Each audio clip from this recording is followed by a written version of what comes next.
Welcome in, I'm Artress, and in this video we're going to be going over OP01 Green Oden. Yes, we're taking a little bit of a break from the meta to go over an interesting new combo that was presented for this leader in OP10. This is actually the first time I've ever covered Oden on this channel, which is very interesting considering I think I've been doing videos since OP04. Obviously, Oden hasn't really been relevant. It wasn't even really relevant in OP01. It was very much eclipsed by Green Kid as the premier green leader of the time.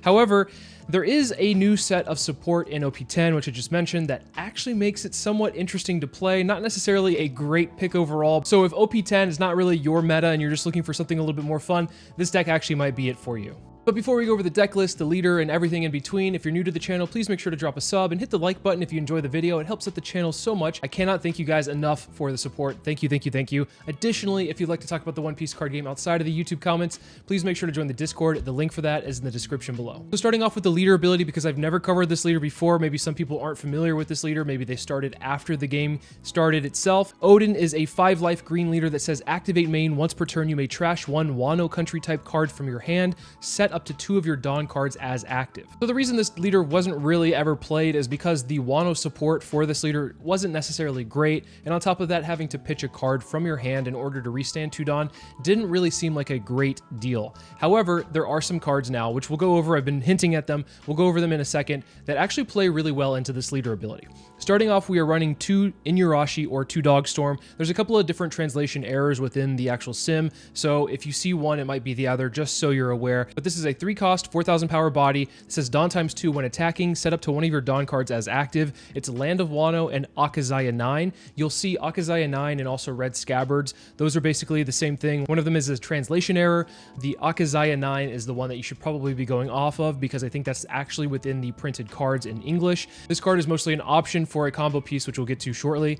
We're running 4 Okiku, a 3-cost, 5,000 power body that also has Wano country, and as you can see here, it says 9 Red Scabbards. That is the Akazaya 9, so this will fall in with that archetype. The important thing here, it says Dawn ×1 when attacking. Once per turn, rest up to 1 of your opponent's characters that cost 5 or less. This bypasses a lot of blockers. The most important piece of this deck is the 6-cost Kinemon. This is an on play. If your leader is Kozuki Oden, play 1 9 Red Scabbards type character card with a cost of 3 or less from your hand, and then Dawn ×1 when attacking. Once per turn, set 1 of your 9 Red Scabbards or Akazaya 9 type characters with a cost of 3 or less as active. So the whole piece here is you're playing this out, cheating out a 3-cost, which we just went over a couple of them. Then the following turn, you can swing with those 3-cost, and then with this swing, restand it, and then swing again. So you're getting a bunch of little swings in, asking your opponent for cards, and going really wide, or at least as wide as possible. To help find these pieces, we are running 4 of the Momonosuke Searcher from OP01. It looks at the top 5 and reveals 1 Wano country type card, and then puts it to hand, so that it grabs most of your targets here. I believe we have a total of around like 38 or 39 Wano country cards, so we're able to find plenty of things that we need. We also are running 4 of the Raizo, another 3-cost combo piece that is also pretty important here, that says when attacking once per turn, if you have 2 or more rested characters, draw 1 card. So as you can see, we're swinging with this after we do something and be able to draw off of that, so very important there. I think out of the combo pieces we've seen so far, which actually these are the only ones we're running with the Kinemon, I think Okiku is your number 1, Raizo number 2, and then obviously Dogstorm and Inuyarashi number 3. I'm running a playset of Hody Jones, which is not within any Wano archetype, but it is just the best green card, hands down. This is a 7-cost, 8,000 power body that says rush, and then on play, rest up to a total of 2 of your opponent's characters and or Dawn.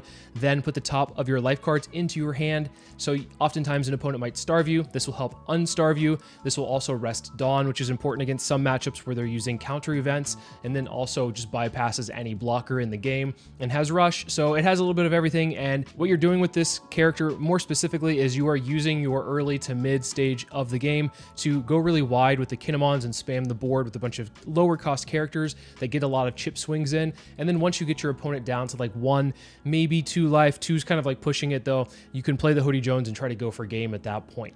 Next, I'm running 4 Otama from OP07. This is an on-play. Look at the top 5 cards of your deck. Reveal up to 1 green Land of Wano type character other than Otama and put it into your hand. Then place the rest of the cards at the bottom of your deck in any order. This is also just another searcher piece for you to be able to find your combo pieces overall. And more importantly, this is a 2K, so if you don't want to use it for the searcher, you can just use it to protect yourself. I'm running 4 of the 5-cost, 6,000 power Nekomamushis from OP08.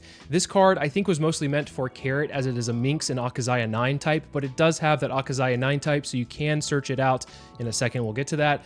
More importantly here, it adds to the aggression of your gameplay. On play, if your opponent has 7 or more rested cards, which I believe count Dawn characters, and I feel like the leader counts as that. I'm not entirely sure. A leader is technically a card, but I'll have to look up the ruling afterwards and find out for sure, so don't hold me to that. But if you have 7 or more rested cards on your opponent's side of the field, this character gains rush, so you will use this at the later stages of the game to try to close out those games. So what makes Oden even playable at this point? There are 3 cards that came out in OP10, which is a really weird time for these cards to come out. But regardless, I'm happy that they're out because it allows some people that like this leader to be able to play it in a better capacity. So the first one we have is Kinemon, a 2-cost 1000 power body. It's a 1k counter and it says activate main. You may place this character and a Kinemon with 0 power from your trash to the bottom of your deck in any order. Play up to 1 Kinemon with a cost of 6 from your hand.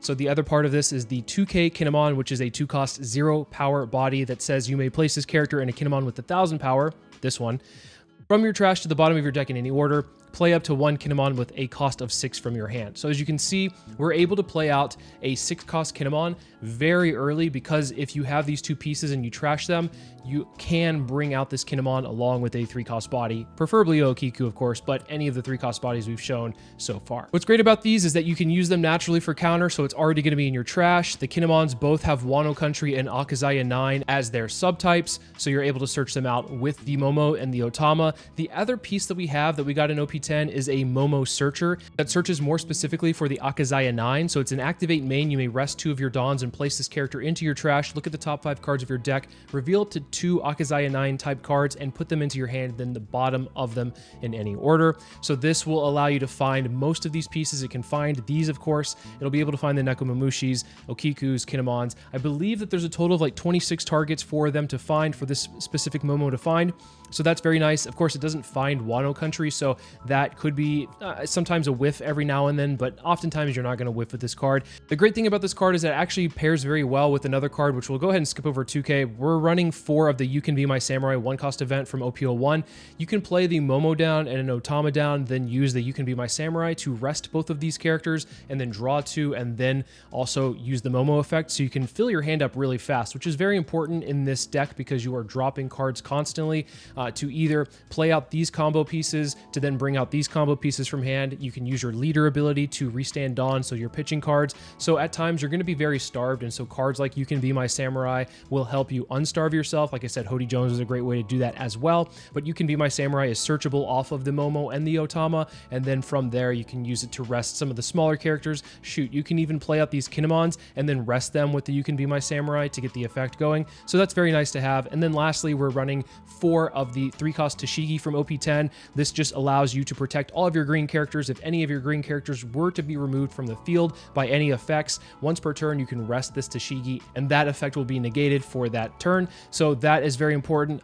It's really hard to find time to throw this Tashigi down, though, I will say, but when you do throw her down, it is very nice to have on the field to know that the rest of your board is protected, because that is the one problem that Oden has, is that it's very easy to answer the board. A lot of your characters are very cheap cost. If you're going against decks that take care of cost reduction, then of course it's a very easy deck to take care of for that reason, but Tashigi is in there to help add a little bit of insurance for those times when you need it. Overall, though, I do think that this leader is worth exploring a little bit. I don't think it's a competitive leader whatsoever, but it is a leader that I have a lot of fun just messing around with. There's lots of times where I'll just be playing games and I'll get a little bit too sweaty with them, in the fact that I'm trying to take things seriously, prepare for upcoming treasure cups or regionals or whatever it may be. And so it's nice to take a little bit of a break and play something that is a little bit more fun oriented, of course. And I think Oden fits within that. Because of these pieces, you can actually cheat out Kinemon and a 3-cost as early as turn 1, which is insane that you get 9 Dawn worth of value for only 2, basically. So very cool to see there. Overall, though, I will say that this deck struggles quite often just because of the amount of cards you're dropping and then the body value that you have. If you're dropping it a little bit too late, dropping a Kinemon on like 4 or 5 Dawn isn't necessarily super strong. It's almost like playing it on curve anyway. So you're trying to find these combo pieces to be able to cheat out Kinemon as soon as possible. And that's where you get the most value from the combo pieces. But before we go into any games, I do want to talk a little bit about some of the deck choices you can make, some of the ones that I experimented around with, and just talk about my opinion of them really quickly. If you're looking into green, we have Hiyori, which is the first one that came to mind when I was thinking about this leader. It's a 4-cost character that says activate main. You may place this card into your trash and then place up to 1 5-cost or less land a Wano type character other than Hiyori from your hand into play and then draw one card. So that's very nice. Of course, that card draw is very important here. But if you're running this card, you're probably going to want to add a few more of the 5-cost Land of Wano cards into the deck, meaning more of the Denjiros, more of the Yamatos, even Yamasans if you so choose. But I found myself finding less consistency with the Kinemon combo with this in the deck, and so I took it out as a result. Although I will say I was able to pull off a couple of these banished double attack Yamatos with great success, and it was interesting to see the opponents scramble when this hits the field, of course. The other card that I tested a lot of was the 8-cost Oden. This is an activate main once per turn, pay 3 Dawn, and then set this character's active, and then on KO, place up to 1 Wano country type character card with the cost of 3 from your deck, then shuffle your deck. So there are a couple good reasons to run this, of course, because you're getting extra value off of the KO. It can restand itself. You can use that 3 Dawn that you paid to restand 2 of them by pitching a Wano card from your hand for the leader ability. So this is very threatening, but the problem that I found with this is that when it was in my hand, it was the center point of me trying to play this, and I became less aggressive as a result, even though this is kind of like a, I guess you consider it an aggressive card, but you do have to take a turn off in order to do this. And so that turn was actually pretty big when I was throwing down an Oden and only really swinging for like 5 or maybe 6. I didn't find it worth playing the Oden because it kind of slowed my game plan down a little bit, but this might be something you want to consider. And then lastly, I was running some Ryumas because I found myself going against Zoro at some points, and they would go really wide, and sometimes I couldn't answer the board well enough. And this is a Land of Wano card after all, so it's mostly ran in Perona, but you can run this because you can search it off of the Momo, you can search it off of Otama. It does have the on-play and the on-KO of KOing up to one of your opponent's rested characters with a cost of 4 or less, so that's very nice, of course, but once again, I found myself not really using this because of the fact, well, it doesn't have counter, but the other part of it is that it doesn't combo with Kinemon. It's a 4-cost, so I just took it out and just focused more on the Kinemon combo overall. But regardless of all the choices here, I do think that this deck list as it is pretty cohesive as a unit. Let's take it into the sim. Hopefully we can get the combo off and see how it does. All right, going against Caesar Clown here, I'm going to mulligan this hand because I just want to find some early searches. And against Caesar Clown, I'm a little bit worried as Oden because if I don't go wide, then he can just really KO everything once per turn, and that's going to be quite the nuisance, of course. This next turn, we're just trying to accomplish or get as many cards in our hand as possible for the combo piece. We'll grab probably the Kinemon 2K.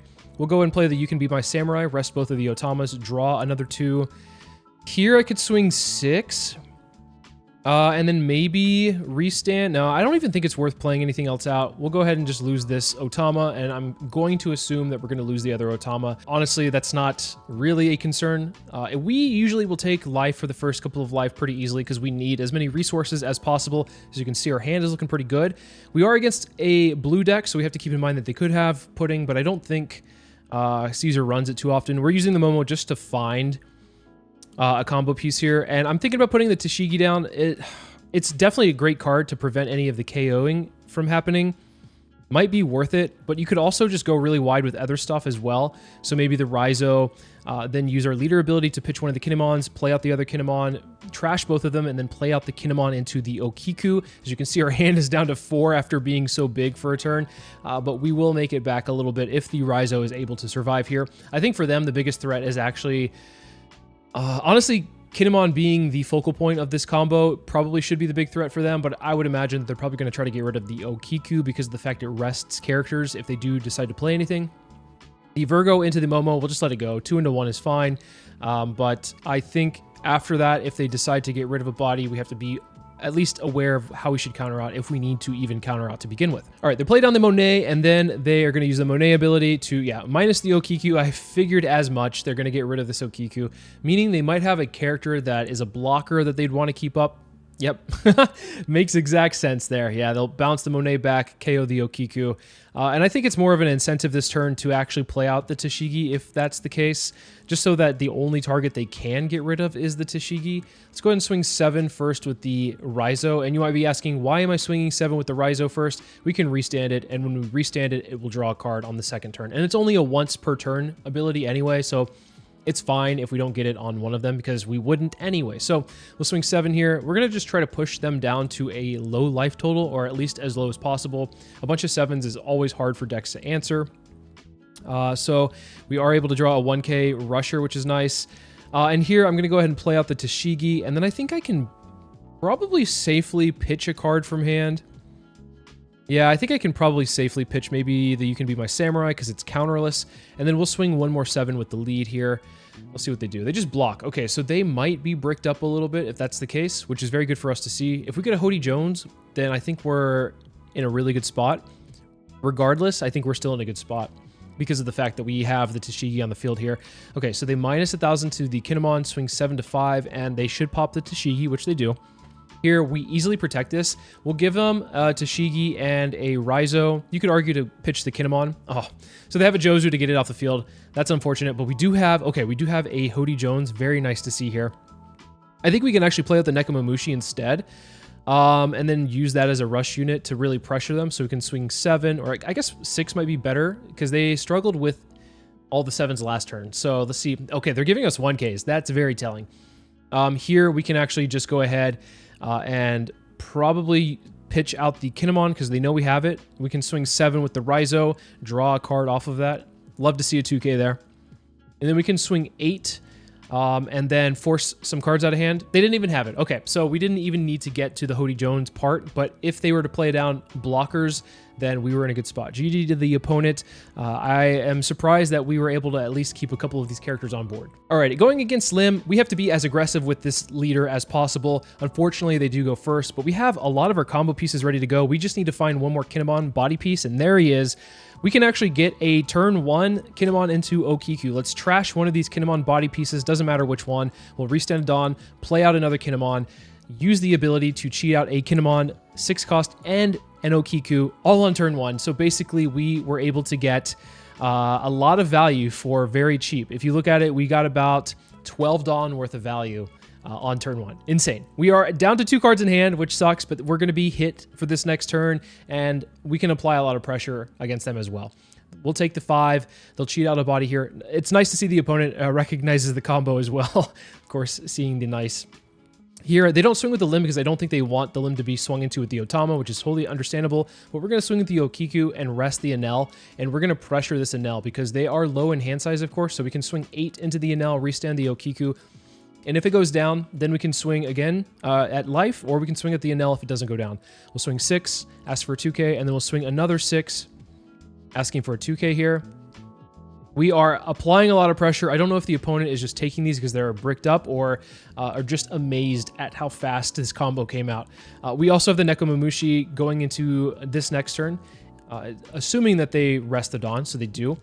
So we have a couple of plays here. We're going to protect this Okiku because it's very important, in my opinion, to keep this thing alive. Being able to rest their Dofi blocker, I think, is really important for this turn because we can actually just apply a lot of pressure. And I think that they're feeling the pressure for sure. All right, we will go ahead and swing 6 with the Okiku, rest the Doflamingo. We're just trying to pressure their face as much as possible since they took all of those hits. Let's go ahead and play the Nekomamushi. We can then pitch the Momo to restand 2 Dawn. We'll put one under the Kinemon, restand the Okiku, and then we can swing 6 3 more times, which will be very hard for them to counter out of considering they didn't have a lot to begin with. And we also have 2 2Ks as the only cards in our hand, so we can protect our bodies rather, a little bit better if they do survive this turn. Let's see if they have it. Okay, so they have to dump 2 1Ks in order to do so, and now they have to play on the back foot for the entirety of the rest of the game. So that is going to be a little bit of a problem, but they are at 9, so they can throw down whatever they'd like, which is the Shanks. I think they need to answer the Okiku. Unfortunately, I think we're going to have to let this go because if we do it in the right way, then we can at least keep one of these bodies alive, the one body being the Nekomamushi, and then we can probably just math it out from there or just like get a gauge to what they have. Counter out, of course, we'll take the one from the Lim if they decide to swing it, and hopefully we can get a Hody Jones, but I don't know if we necessarily even need Hody Jones, to be quite honest, so we'll see. We'll see what we get. Regardless, I think it might be just worth going 9. Yeah, maybe like 9, 10. And even if this 9 gets countered out of, yeah, it doesn't. I didn't expect it to. And then the 10 going through. Yeah, that was a lot of pressure. We won by turn 4 against Lim, which is really an aggressive deck. So as you can see, if you can get the combo off very early, you're probably set for the rest of the game. Sugar should be an interesting one as well because of the fact that Sugar, I don't know if she really folds to like lower to the ground decks. I know that she can really counter out of tall swings. This mulligan, this mulligan is something else. All these Hody Jones, wow, insane. But what I'm trying to say is that I think Sugar, if we're able to find her pieces, I think Sugar's going to have a problem with as many swings are coming her way. So let's go ahead and just play out this Momo. It's not necessarily great, and there's an argument that I could have used my leader ability to pitch an Inuarashi to then use the Momo ability to find 2 more cards. But the problem is I don't want to trash the Momo just yet. I want to use the Momo to swing into the Sugar first, and then we can use the Momo ability this next turn. We'll take the 6, see what we get. Nekomamushi's pretty good here. We'll swing the Momo into the Sugar. Sometimes Sugars will protect their searchers if they can. I don't necessarily agree with that, but let's see if they do it. They go ahead and use the 1-cost event, which doesn't really do anything for them. It just allows them to search into their deck. We can grab a Kinemon and a Raizo. And then we actually have the combo piece right now, so let's go ahead and swing 7 at face. Then we can pitch one of the Kinemon body pieces to play out the other one, then cheat out, or use the effect to cheat out a Kinemon into Raizo is probably better, just so we can get the card draw going as well. Senor Pink, grabbing a purple event from the trash and restanding a Dawn, that's totally fine. Here, I think it might be worth just playing out the Momo first, see what we get off of the search. We could grab a Kinemon 2K. I think that's fine because we have the Kinemon 1K in hand.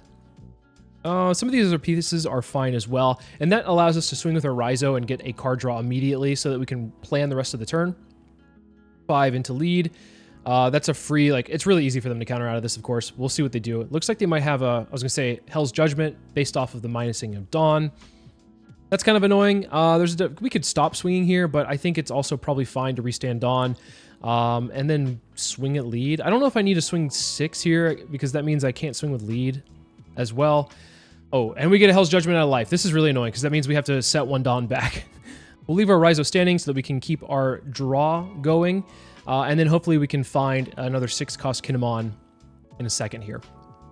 That way we can actually do the combo pretty easily. And with this in mind, if they swing 5 at lead, we'll just pitch out Inuarashi because it's a 1K. No need to over counter right now. We do have these Hody Jones ready to go, but I don't know. Why do we have 3 Hody Jones? It means that we have to start using them right now, right? So we can get max value. We can get all of our life every turn. I guess.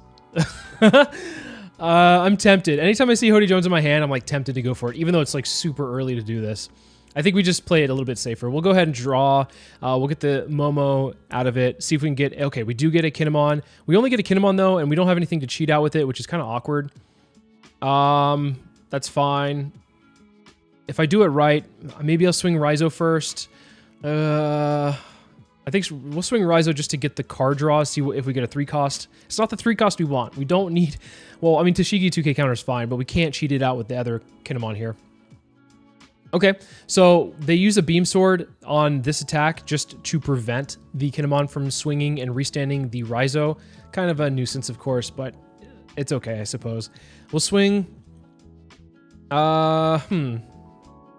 Oh, and then they use a Red Hawk to kill the Kinemon. It doesn't matter if it's in the trash or not. They actually helped me out by doing that. So now I can cheat out another 6-cost Kinemon and then kind of apply some more pressure there. Yeah, we're going kind of like semi-wide here, which is a nuisance for Sugar. If they don't have like a 5-cost God Thread event, that's going to be hard for them to really answer all of the bodies. They just give up. Okay, so looks like they didn't find anything, and then they just decided to give up. They had some 10-cost Shanks ready to go, which could have been scary, but I think our Hody Jones would try to close out the game at that point, considering they only had 1 counter event left in hand. Alrighty, Zoro is going to be really hard for us because they just bring the aggression nonstop, but if we find our piece, of course, we're going to be good. We can just use this Momo to see if we can find a 6-cost Kinemon on the top. Oh boy, we have it. We have it. We have the combo ready to go. Let's pitch out a Kinemon so that we can restand 2. We'll play out the Kinemon, use the Kinemon ability to trash, bring out a Kinemon and an Okiku against Zoro on turn 1. It's insane. When I do this, it feels so good. Okay, so we take the 5 from the Momo. We take the 5 from the Zoro. We're going to pressure the Zoro because they're tapped out. I think that's totally fine here. We can go 5 Okiku. We don't need to rest anything here. We're just trying to ask for cards first. And we're going to end up playing the Raizo out as well. So we'll go 5 at the Zoro. We'll go 5 with our leader at the Zoro. We will use the 1 Dawn to add to Kinemon, restand the Okiku, and need to swing again if we need to. So we're applying so much pressure here. 7 to restand the Okiku. and then we'll swing 5 again. And then we can play out the Raizo. I think that's probably, yeah, because we can start getting some cards off of it if that's the case. We're looking pretty good right now. They have to at least answer our board. Otherwise, things get a little bit scary for them, believe it or not. We have the aggression first. Usually when Zoro goes first, they're able to lead the aggression, and the entirety of the game, you're trying to answer what they're throwing down. But when you have your combo on turn 1, on your 2-Dawn turn, then what can Zoro really do except try to answer your board? So we're in a really commanding position right now. I think they're trying to figure out what they should be doing. And this Luffy's actually a really good play on curve because it means they can swing 7 into the Okiku, or preferably into the Kinemon. But I will protect it if it goes to the Kinemon. The Okiku, sadly, I will not protect because I want to keep the Kinemon alive here because I imagine they're going to swing 6 into the Kinemon. And that's totally fine. We'll go ahead and counter out with the Nekomamushi. And then we have a Nekomamushi ready to go. But I don't think they have 7 rested, right? It's 1, 2, 3, 4, 5, I guess technically it'd be 6. I'm not quite sure. We'll swing 8 at the Luffy, try to just like get cards out of hand since they countered out of that Raizo swing. Then we can swing the Raizo again, but with 6 instead, and draw Hody Jones. Oh my gosh. Then we're going to attach these last 2 and just swing 7. We're just trying to be, once again, aggressive, aggressive, aggressive. That's the best answer to Zoro. If you can lead the aggression, do so. The next turn, what we can end up doing is if they play out some characters, if they like have 7 rested of all of their Dawn, then maybe the Nekomamushi has Rush. Depends. We'll see what they do. We could throw the Nekomamushi down as like a way to kind of close them down to 1 and then close out the game with Hody Jones. I think that's the best way to play it. All right, so they're swinging 6 at the Raizo. We're gonna let that one go. I think even we could protect it with the 2 and a 1, but I don't think it's worth it because I feel like, yeah, they usually have more rush units. They're just trying to, here I would imagine swing 8 at the 6. We'll protect it at this point. I think that's fine. We want to keep this Kinemon alive, so at least we can get them down to 1 or so. Do they have 7 rested? Does this count? I guess we'll find out if this counts or not as 7 rested. I don't think it does, but regardless, I think it's fine to go ahead and just swing 7 here. We'll swing 7 again, and then we can just play out the Nekomamushi. They're at 0, so this Hody Jones, if they block her up, they are in some trouble. I don't have the rush, so it doesn't work. Even though they, yeah, so the rested Dawn actually went to the Zoro, and it doesn't count as rested. So our pseudo rush is just null and void. Feels bad, but we can probably close the game out this next turn anyway. There's no way for them to really math it out at this point. Like a math win, I don't think is possible. They'd have to drop a lot of bodies. They'd have to drop 3 more bodies that have rush for 8 Dawn. I don't think that's happening. So 6 into 6, we'll pretend that we have counter. We'll think about it for a second. Even though we don't have any counter, this clearly is dead. And then if they go 6 here, we'll think about it for a second and then let them have the hit. Okay, so Momo, they play a chopper. Okay, how many more blockers will they have is the question. If they play more blockers, I'm scared. Scared to close this game out. Okay, so Zoro for 6. Think about it. Take the hit. And then are they going to play another blocker? They should. Okay, so they don't. Another Zoro for 6, and we can counter out, but we'll think about it and then just take it. Okay, so now we'll just play out the Hody Jones. We'll tap down the chopper. We'll tap down the Dawn, and then prevent them from playing any counter events. We'll restand 2 Dawn with pitching the event, and then swing 13 into 5. And yeah, that's game at that point. They didn't have enough counter. We were so aggressive. We were able to pull that combo off and fortunately pull ahead against Zoro. All right, I always say it. I think Nami is a deck that it will be like a litmus test. Can you do well in maybe a local or a meta or whatever it may be if you can beat Nami? I don't know why. I always feel like that, but it is how I live by my One Piece standards here. Here, I'm keeping this hand because of the fact that we have a Hody Jones in it and we have some searching to do. Unfortunately, we don't have anything like any of the combo pieces. We'll see what we can get though. I think we just grab the 6-cost Kinemon so we can go ahead and get it. We'll pitch out the Momo and see what we can grab from here. Another Kinemon and an Inuyasha is fine. It might even be worth it to pitch a card from hand so that we can get another Momo search going. I feel like that might be worth it. Yeah, I think it could be. Let's go ahead and pitch a Raizo and then go ahead and just search for a couple more pieces. We have the Kinemon body pieces to be able to cheat stuff out, so that's nice to see there. They go ahead and get rid of the Momo, of course. It's fine. It could be problematic if they go like kind of like Nami or like Kaya. Even more blockers could be problematic, but we need to be able to combo really quickly. We actually have a huge pop-off this next turn. We're going to be able to play out the 6-cost Kinemon, cheat out a 3-cost body, then use the leader ability to pitch a Kinemon body piece, play out another one, use the effect of Kinemon's body piece to cheat out a second Kinemon into the Inuyasha, and then go 4 wide on 6 Dawn. So that was insane. Okay, wow. So we actually are in a really commanding position out of nowhere. We were so far behind. We were not doing anything. We weren't swinging because I don't think it's wise to swing just 5 into Nami's. So that's a problem. We have a Hody Jones ready to go this next turn. If we play our Dawn efficiently, we can get a lot of really interesting swings this next turn. So we can restand stuff with Inuyasha, we can rest things with Okiku, and then get multiple swings in this single turn. We're going to be able to rest things with Hody Jones as well. So love to see it. We're going to rest the Boodle and the Nami here. I think we can go ahead and pitch out the Inuyasha and then put 2 on the Inuyasha that's already on the field. Swinging 6 into 1 is probably a little bit troll, but I think we just do it anyway. We restand 1 Dawn. We rest the Kaya with the Okiku swing here. Then what we end up doing is we swing 5 into the Kaya. We're just ignoring the Boodle altogether because even on KO, like, it doesn't matter. If they block or we swing into it, they're going to get the effect, and that's why we're resting it so they don't get the effect off immediately. They're able to counter with the Desert Spada into the 6 swing, which is nice that they didn't have something to bounce the Kaya back to hand. That's always a concern. We'll swing 1, or we'll put 1 on the Kinemon, restand the Inuyasha so that when it swings again, it's a when attacking, not once per turn, just a when attacking, we can get 1 active Dawn. We can then put that Dawn onto the other Kinemon that hasn't swung yet and restand the Okiku, so we get another swing in for 6.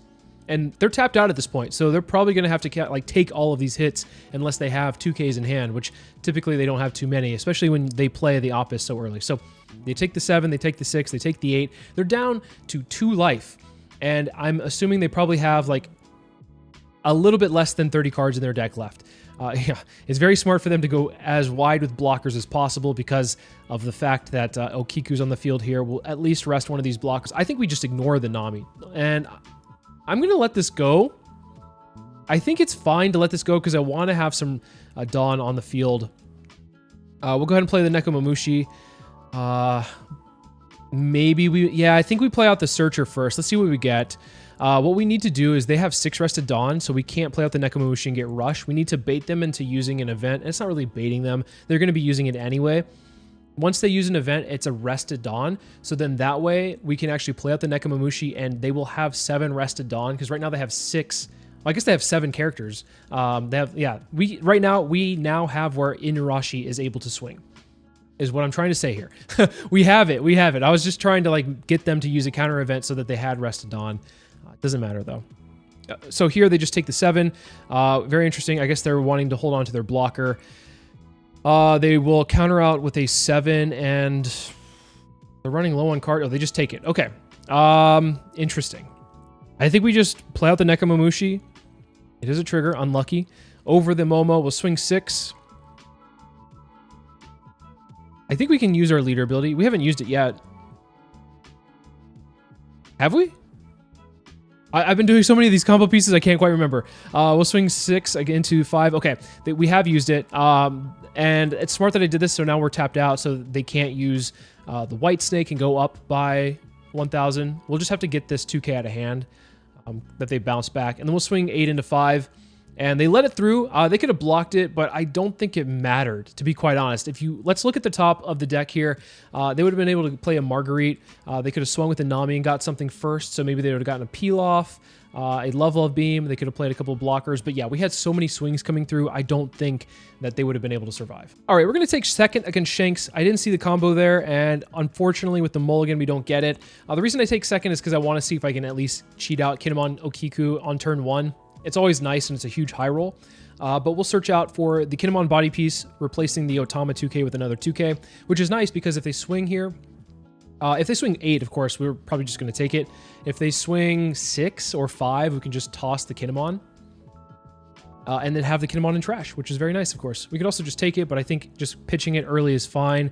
And then here, I guess we just swing, I guess we swing 6 and then play out the Okiku. It's kind of a weak turn, especially if you don't have your combo. Like, just doing this doesn't feel great. But, yeah, I guess that's our only option. Okiku is pretty good, too. If they play down anything this next turn, we could rest it and then KO it. But, we'll see. We'll see what they do. This turn, usually they play down like a...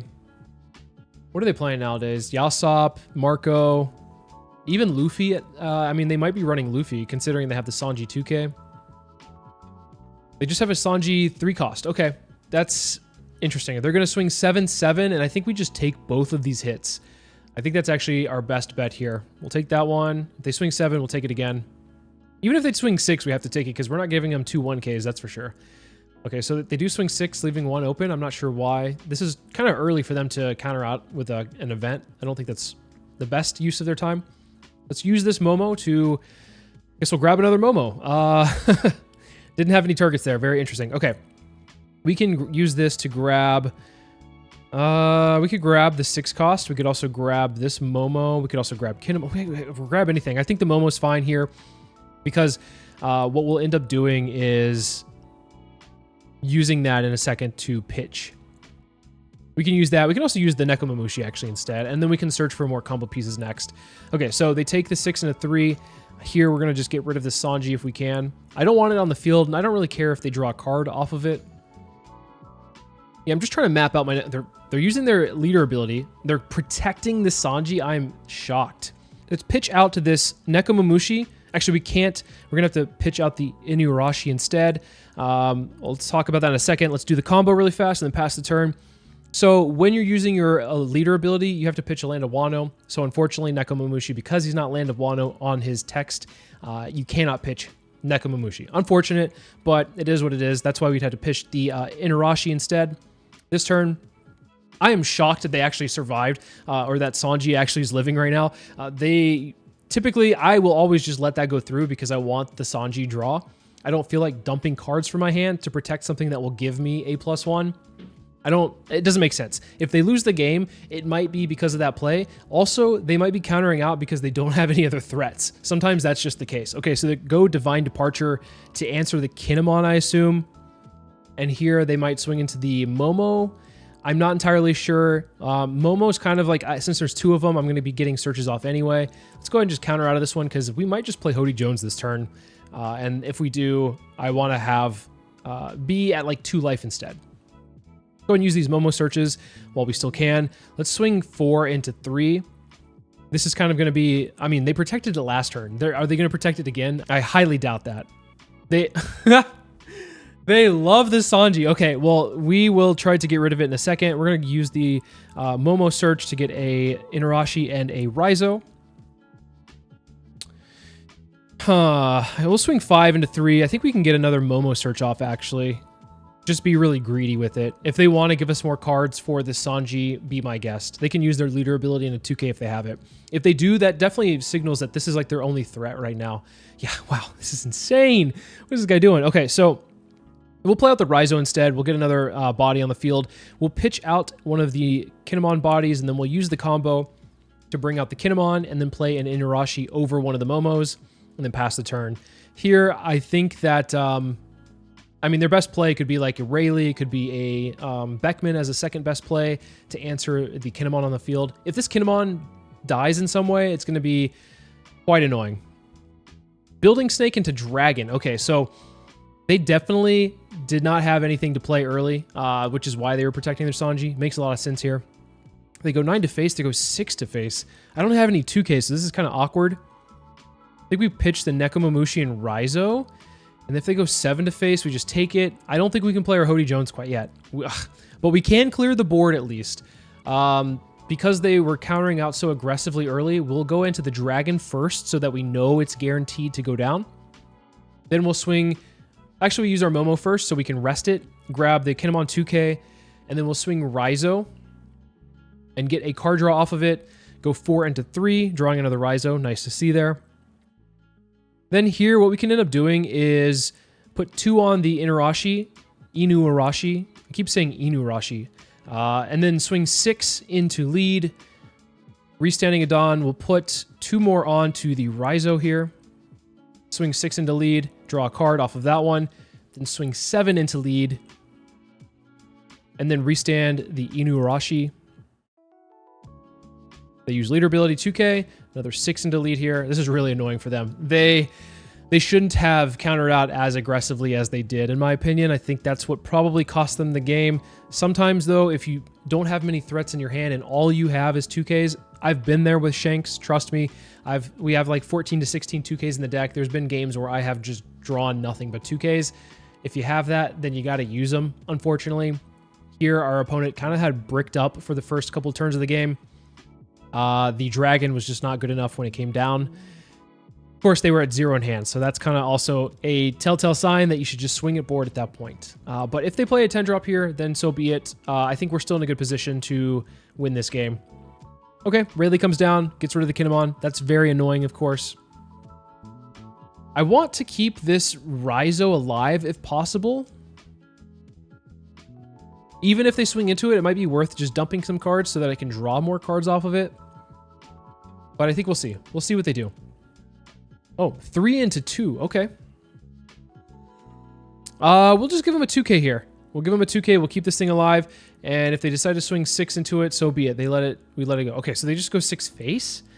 We'll take that one, and now I'm just incentivized even more to play out this Hody Jones. I think we'll swing 6 into lead. I just want to point out that the opponent probably made a few misplays here and there that definitely caused them to lose this game. I think they played what they had, and unfortunately, that's just Shanks gaming sometimes. But obviously, we haven't won quite yet, but let's close out the game if we can. We'll play out the Hody Jones just to get a big body on the field. We'll restand by pitching the Momo. And then here, we can go 6 into lead, restand a Dawn, and then I think it's fine to just go ahead and swing the Raizo first into the Building Snake.